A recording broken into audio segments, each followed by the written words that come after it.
70,000 नेपाली। ल साथीहरू, मेरो चाहिँ अस्ति नै चिसोमा काम गरेको भाइ एकजना आउनु भएको छ काम गर्न। भाइ र म फेरि काम गर्दैछौँ।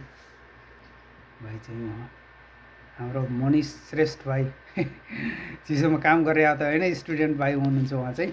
एकदम अनि हो अशोक भाइ पनि हो, बोलाएको सम्झाछु मेरो अशोक भाइलाई भन्नु न। सम्झिएको छु अशोक।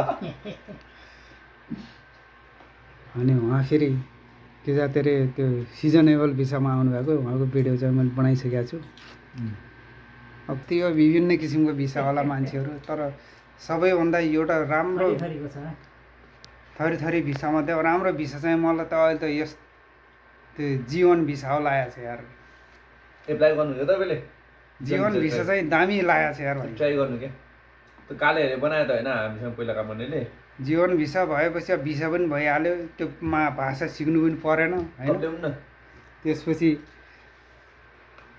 एउटै कम्पनीमा काम गर्नुपर्छ भन्ने ग्यारेन्टी पनि छैन यार। जहाँ जहाँ मन लाग्छ त्यहीँ फ्रिडमसँग काम गर्न पाइयो होइन। आफ्नो मर्जी यार। 5-7 वर्ष चलिहाल्दो रहेछ जीवन पनि, रिफ्युजी भिसा।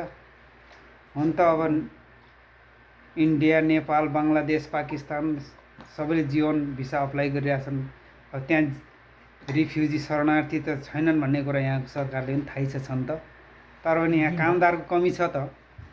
कामदारको कम भएको कारणले नि अब भिसा दिइहाल्छ छ्यापछ्यापै। अब बिजनेस भिसा जस्तो लाखौँ करोडौँ पैसा देखाउनु पनि परेन होइन, इन्भेस्ट गर्नु पनि परेन। सबैभन्दा राम्रो भिसा चाहिँ जीवन भिसा लागेको छ यार मलाई त, रिफ्युजी भिसा। ल साथी हो, साउदी, कतार, दुबई, मलेसियाबाट कोही साथीहरू भिजिटमा आउँदै हुनुहुन्छ भने आउनुहोस् यार। जीवन भिसा अप्लाई गर्नुहोस्, 5-7 वर्ष चलिहाल्छ। त्यसपछि काम मिलाउने जिम्मा मेरो हुनु। 5-7 वर्षपछि त मजाले कमाइन्छ यार। 5-7 वर्षमा त कोरियामा काम मिलाइदिने होला यहाँ म छुँदैछु। करोडको बिल्डिङ उठाउँछ। काम चाहिँ मैले अब त्यो मिलाउँछु भन्न सक्दैन, आफै हो खोज्ने होइन। काम यहाँ कति कति पाइन्छ, अब आफ्नो तरिकाले खोज्ने बस्ने, त्यही त नि। अब अरू देशको भन्दा कोरियामा काम चाहिँ अब पाउँछ, पैसा पनि अब ठिकै हुन्छ।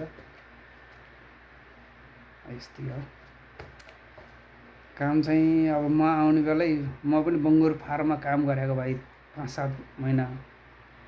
बङ्गुर फार्म त्यही गन्नाउने भने कि हो बङ्गुर फार्म। गोरु, त्योभन्दा त गोरुको फार्ममा गएर म मजाले सुतेर रातभरि सुत्दा पनि म बिमार हुँदैन।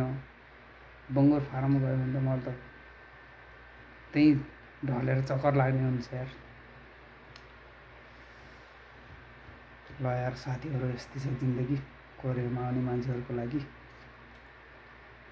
आउने भने काम पनि दह्रो गर्नुपर्छ, पैसा पनि ठिकै हुन्छ।